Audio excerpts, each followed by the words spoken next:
हाँ जी, तो नमस्कार भी सभी को। कैसे हो सारे? उम्मीद करता हूँ सब बढ़िया होगे, स्वस्थ होगे, मस्त होगे, अच्छे से चल रही होगी आप सभी की तैयारी। तो मैंने आप सभी को प्रॉमिस किया था कि जैसे ही कोई दिव्यांग भाई बहनों के लिए कोई विज्ञप्ति, कोई वैकेंसीज आएगी तो मैं आपको जरूर बताऊंगा। तो एक भर्ती और आ गई है आप सभी के लिए, जिसमें कौन कौन दिव्यांगजन है, अप्लाई कर सकते हैं, क्या क्या चीजें हैं, वो उस पर हम सारी चर्चा करेंगे। ठीक है, चलिए करते हैं शुरू। स्टेट बैंक ऑफ इंडिया, किसने अनाउंस किया ये विज्ञप्ति? स्टेट बैंक ऑफ इंडिया यानी कि एसबीआई ने ये विज्ञप्ति है जो आपकी अनाउंस की है। SBI, state bank of India junior associate clerk requirement, यानी कि क्लरिकल की वैकेंसीज है। और इस पर अब नोटिफिकेशन अपने बात कर लेते हैं। ऑनलाइन एप्लीकेशन, ऑनलाइन के बारे में इसने बताया है कि आपके एप्लीकेशन फॉर्म है वो कब से शुरू होंगे, उस पर थोड़ी सी चर्चा कर लेते हैं। एप्लीकेशन भी रिगेन, यानी कि आप फार्म भरने की आपकी जो डेट है वो 11 अगस्त को आपके फार्म है जो ओपन हो चुके हैं, और 31 अगस्त तक का है जो आपके फार्म भरे जाएंगे। 11 अगस्त से 31 अगस्त तक। एडमिट कार्ड है वो आपको अपन जैसे ही नोटिफिकेशन आएगा वो आपको बता दिया जाएगा। यहाँ पर डेट वगैरह अनाउंस नहीं की हुई है। अब एप्लीकेशन फीस की बात कर लेते हैं। इसमें अभी तक दो ही डेट इंपॉर्टेंट है कि फॉर्म कब भरे जाएंगे और कब इसकी लास्ट डेट है। तो 11 से 31 तक आपके इसके फॉर्म भरे जाएंगे। ठीक है। जर्नल ईडब्ल्यूएस ओबीसी की 750 रुपए फीस है, 750 रुपए। SC ST और PH कैंडिडेट, यानी कि ये वीडियो है मैं वो PH भाई बहनों के लिए बना रहा हूं स्पेशली। तो आपकी कोई फीस नहीं है, आपकी कोई फीस नहीं है, नो फीस चार्ज है आपका। ठीक है। मैक्सिमम एज आपकी कितनी होनी चाहिए वो अपनी थोड़ी सी देख लेते हैं। एक ढंग से रुक नहीं रही स्लाइड। अब बात करते हैं एज की। तो एज आपकी होनी चाहिए कम से कम 20 साल और ज्यादा से ज्यादा 28 साल। बाकी जैसे ही आपको रिलैक्सेशन मिलेगा उस पर अलग से चर्चा हो जाएगी। अब इसने बोला है एसबी जूनियर क्लर्क रेगुलर आपकी 7650 है, और क्लर्क बैकलॉग की आपकी 1444 सीटें हैं। ये आपको इतना उलझना नहीं है। अब यहां पर अपने फोकस करते हैं कि क्या क्या चीजें हैं। तो एसबीआई क्लर्क एग्जाम एलिजिबिलिटी क्या चाहिए आपको? तो आपको किसी भी यूनिवर्सिटी से आपकी ग्रेजुएशन है वो कंप्लीट होनी चाहिए, किसी भी फील्ड से। ठीक है। उसके बाद में ये आपको सीटें दी गई हैं। अपने अपनी मेन सीट पे आते हैं कि कहां पर कितनी सीट दी हुई है। तो अब अपने इसका नोटिफिकेशन डाउनलोड करते हैं, फिर अपने इसको डिटेल से नोटिफिकेशन में चर्चा करेंगे कि कहां पर कितनी कितनी सीटें हैं नोटिफिकेशन के अंदर। ठीक है। तो आपको ध्यान रखना है, क्या क्या चीजें ध्यान रखनी है कि फॉर्म कब से शुरू हो रहे हैं। तो फॉर्म आपके हो रहे हैं 11 अगस्त से शुरू, कब तक भरे जाएंगे? आपके फॉर्म भरे जाएंगे 31 अगस्त तक। उसके बाद में एक और अपने चर्चा कर लेते हैं इसकी थोड़ी सी, कि आपके जो फॉर्म फीस कितनी लगेगी सर? तो फॉर्म जर्नल ईडब्ल्यूएस और ओबीसी की लगी 750 रुपए। ST SC और PH जो कैंडिडेट हैं उनकी जो फॉर्म फीस लगेगी वो 0 रुपए। उसके बाद में बात करते हैं एज लिमिट की। तो कम से कम आपकी 20 ईयर, जो ज्यादा से ज्यादा आपकी 28 ईयर होने चाहिए। बाकी आपको एज रिलैक्सेशन मिलता है, जिस आप कैटेगरी से बिलोंग करते हो वो आपको एज रिलैक्सेशन भी मिलता है। 5 साल, 3 साल, 10 साल, 15 साल, वो अलग अलग रिलैक्सेशन भी मिलता है। आगे बात करें तो इसके दो एग्जाम होते हैं, एक प्री होता है और एक मेंस होता है। एक प्री और एक मेंस होता है। ठीक है। कितने कितने नंबर का होता है वो जैसे मैंने IBPS वाला बताया था ना, वैसे का वैसे ही ये थोड़ा सा है। तो एक बार ये डाउनलोड हो जाए, थोड़ा सा बस आप वेट कीजिए। हाँ, नेट की थोड़ा इश्यू है, नेट नहीं चल रहा, इस वजह से थोड़ा सा बस 1 मिनट वेट कीजिए आप। और इसके अलावा आपके कुछ और डाउट हो तो आप कमेंट सेक्शन में मुझसे पूछ सकते हो कि सर हमारे ये डाउट है वो बताइए। हाँ, मैं ये नहीं बताऊंगा, या सीधी सी बात है मुझे खुद को नहीं पता है कि इसकी कट ऑफ किस कैटेगरी की कितनी कितनी कट ऑफ जाती है।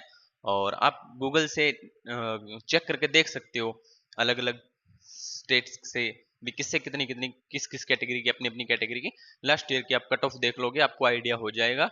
हाँ, ग्रेजुएशन आपकी होनी चाहिए। बता ही दिया, 1 घंटे पर आपको 20 मिनट एक्स्ट्रा टाइम मिलते हैं। स्क्राइब की सुविधा किन किन को मिलती है वो भी हमने बता दिया था आपको।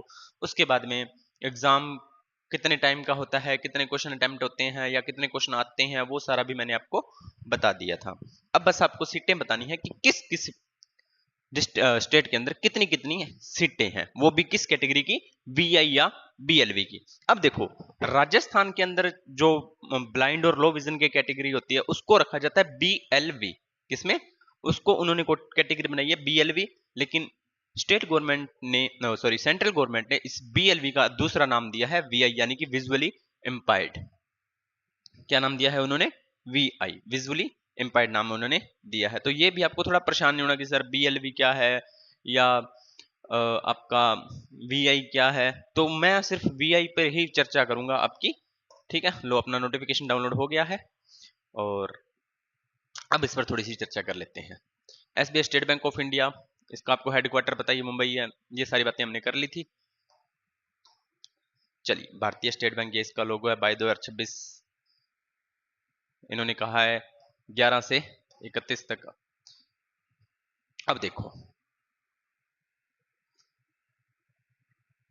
बैकलॉगिक वैकेंसी और रेगुलर वैकेंसी, ये इन्होंने वैकेंसी बताई है। टोटल वैकेंसी है आपकी, उस पर हमने चर्चा करते हैं। चलिए अपने वैकेंसीज देख लेते हैं किस स्टेट में कितनी कितनी है। पहले मैं आपको एक स्टेट की, अपने राजस्थान से है तो राजस्थान की उठा लेते हैं और सारी बातें राजस्थान से कर लेते हैं। देखो, राजस्थान के अंदर आपको लैंग्वेज क्या आनी चाहिए? हिंदी आनी चाहिए। पहली बात तो लैंग्वेज की बात करें तो कौन सी लैंग्वेज? हिंदी। बाकी आप सारी अपनी अपनी स्टेट से देख लेना, मैं मोस्टली राजस्थान की बताऊंगा और बीएलवी की किस में कितनी कितनी सीटें हैं वो बताऊंगा।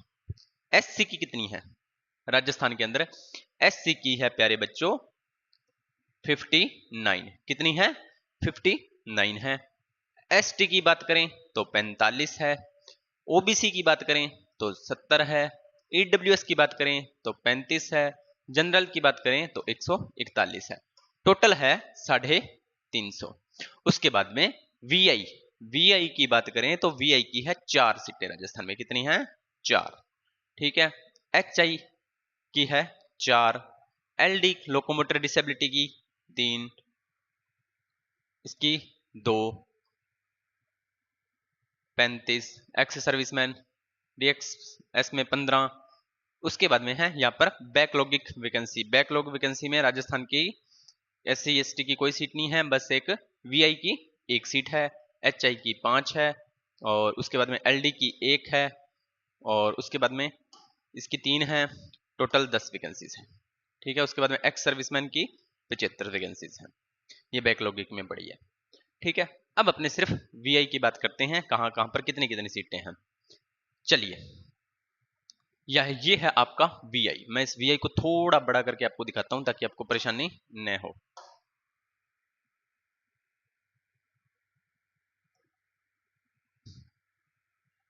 यहां पर मैं वीआई को इधर कर देता हूं, फिर अपने और इसके ऊपर चर्चा कर लेंगे। हाँ, ये रहा आपका वीआई, है ना। चलिए वीआई की चर्चा करते हैं अब दोबारा से। गुजरात, लैंग्वेज आनी आपको गुजराती चाहिए, ये तो है ही। वीआई की गुजरात में कितनी है? 4 सीटें। गुजरात में वीआई की कितनी है? 4। उसके बाद में कर्नाटका, कर्नाटका में है आपकी वीआई की 8 सीटें। कितनी है? 8 सीटें। इसकी 4, इसकी 8। उसके बाद मध्य प्रदेश में और छत्तीसगढ़ में आपकी है कितनी? 2 सीटें। मध्य प्रदेश में कितनी है? 2 और छत्तीसगढ़ में है आपकी 3। ठीक है। फिर ओडिशा में आपकी कितनी है? ओडिशा में आपकी है 11 सीटें। कितनी है? 11। जम्मू एंड कश्मीर में है आपकी 1 सीट वीआई की। हिमाचल प्रदेश में है आपकी 1 सीट। लद्दाख में है आपकी 1 सीट। तमिलनाडु में है आपकी 15 सीट वीआई की। ब्लाइंड और लो विजन की बात हो रही है यहाँ पे। तेलंगाना की है 3 सीटें। राजस्थान में बताई दी 4 सीटें हैं। वेस्ट बंगाल में 6 सीटें।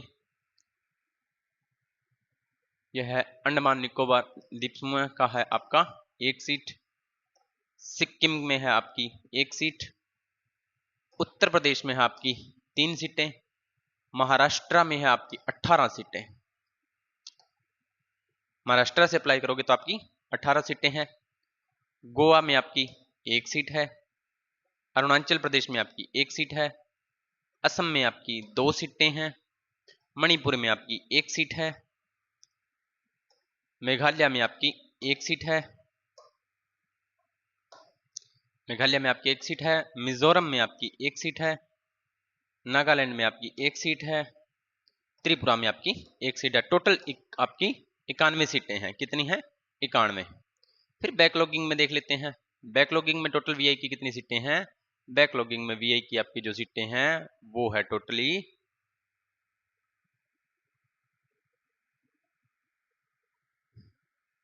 76 सीटें। ठीक है, तो अच्छी वैकेंसीज हैं आपके लिए। वीआई जो ब्लाइंड कैटेगरी के बच्चे हैं, मैं पहले ही बता रहा हूँ, जो बैंकिंग की तैयारी कर रहे हैं या जो बैंकिंग की तैयारी करना चाहते हैं या जिनको हो सकता है इस नोटिफिकेशन जो आपको मेरे से ज़्यादा पता हो, लेकिन मैं मोस्टली सिर्फ ये वीडियो ब्लाइंड और लो विजन बच्चों के लिए बता रहा हूँ। इतनी बातें बता रहा हूँ कि इसमें आपकी कितनी कितनी सीटें हैं, और मेरा कोई इसके बारे में मोटिव नहीं है कि मैं तैयारी कहाँ से करें क्या करें, मुझे इतना नॉलेज नहीं है। जो मेरे को, मैंने सिर्फ आपको ये बोला कि आप जो दिव्यांग भाई बहन है जो मेरी कैटेगरी के हैं उनके लिए मैं बस वीडियो बना रहा हूँ। ठीक है, तो ये आपकी डिसेबिलिटी के प्रकार बताए हैं सारे, और ये आपको सेक्शनल टाइमिंग वगैरह बताई है, और प्री और मेंस का ये बताया हुआ, आप नोटिफिकेशन पढ़ लेना। और अगर आप कहोगे कि सर नोटिफिकेशन के बारे में भी बता दो, तो मैं आपको नोटिफिकेशन के बारे में भी बता दूंगा अलग से। ठीक है, तो ये था अपना छोटा सा वैकेंसीज को लेकर वीडियो, और उम्मीद करता हूँ आपको जानकारी अच्छी लगी होगी। अगर जानकारी अच्छी लगी हो तो वीडियो को लाइक करें, शेयर करें, कमेंट करें, और चैनल को करें सब्सक्राइब। जैसे ही दिव्यांग भाई बहनों के लिए कोई नई इन्फॉर्मेशन आएगी मैं आपको जरूर साझा करूंगा। ठीक है, तो मिलते हैं नेक्स्ट वीडियो और नए टॉपिक के साथ। तब तक आप सभी का धन्यवाद।